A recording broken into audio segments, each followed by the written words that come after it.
Bien le bonjour à tous, on se retrouve pour une nouvelle vidéo. Aujourd'hui on va donc se débrief cette course sur le circuit de Jeddah. Une course qui était un petit peu rompichelande et puis finalement on a eu quand même de très belles bagarres. Donc pensez à vous abonner, pensez à lâcher le petit like, on est parti pour ce débrief. Allez, j'avais envie donc de commencer ce débrief par les pilotes alpines parce que je trouve que ce sont eux qui ont donné clairement du mouvement dans ce début de Grand Prix. C'était quand même un début de GP assez tranquille, il se passait pas non plus grand chose et heureusement on a vu donc une très belle bataille entre les deux coéquipiers alpines, entre Ocon et du coup Alonso. Malheureusement, ça ne va pas très bien se terminer pour l'un de ces pilotes. C'est Alonso qui, à la fin du Grand Prix, va devoir malheureusement abandonner la course. Mais pour son coéquipier, Ocon, lui, il a fait un Grand Prix magnifique parce que, en plus de s'être battu quand même tout le long et de s'être donné avec pas n'importe qui, avec Alonso quand même, il va donc terminer ce Grand Prix 6ème.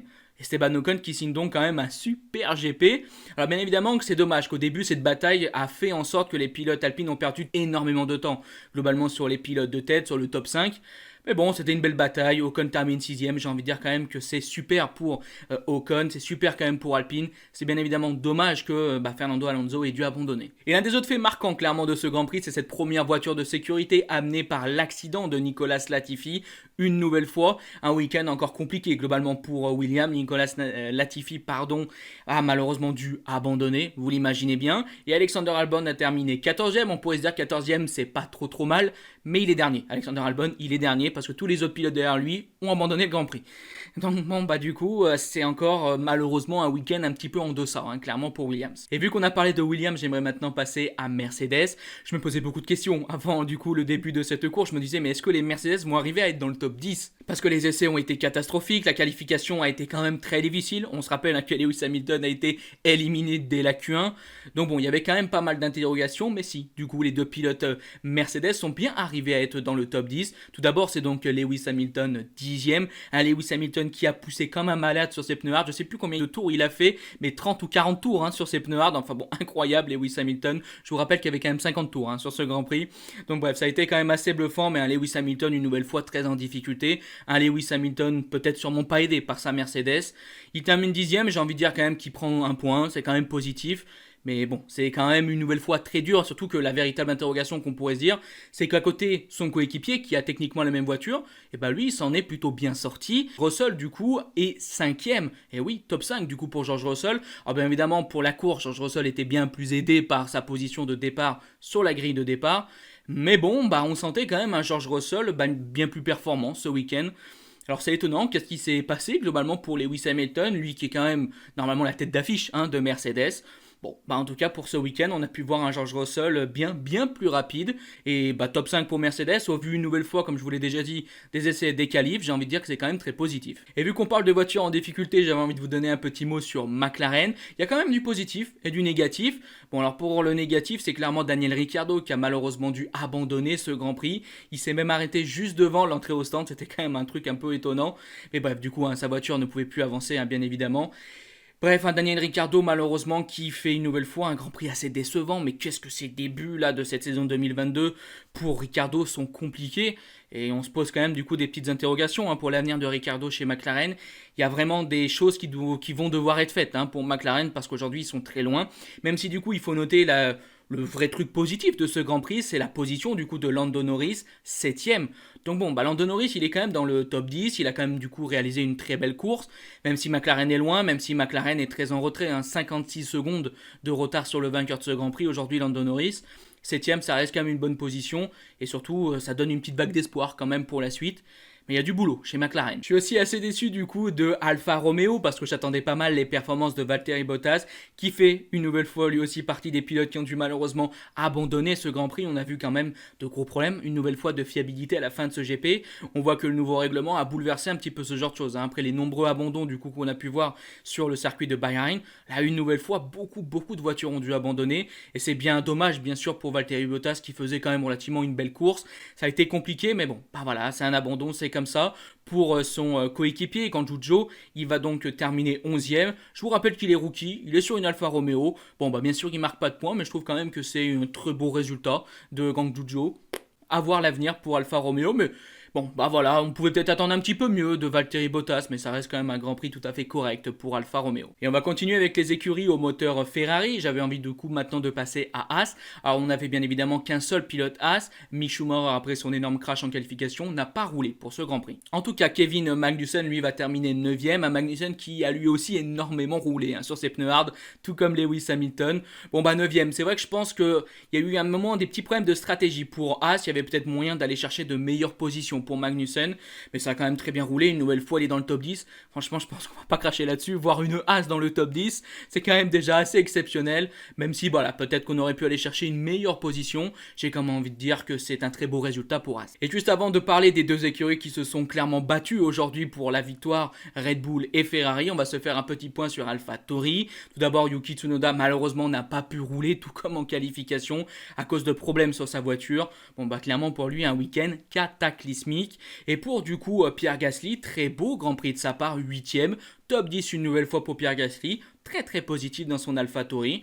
Bon bah une nouvelle fois, Pierre Gasly il est là où on l'attend, il a fait quand même relativement un beau Grand Prix, très content pour lui. Et du coup aux 4 positions de devant on retrouve 2 Red Bull et 2 Ferrari, on va donc remonter de la 4ème place jusqu'à celui qui a gagné ce Grand Prix. Tout d'abord 4ème c'est le malheureux, j'ai comme envie de dire Sergio Pérez, un Sergio Pérez qui a fait une entrée au stand, ensuite il y a eu une voiture de sécurité et malheureusement Sergio Pérez a tout perdu. Il s'est donc retrouvé 3ème mais devait rendre une position à l'autre pilote Ferrari, Sainz.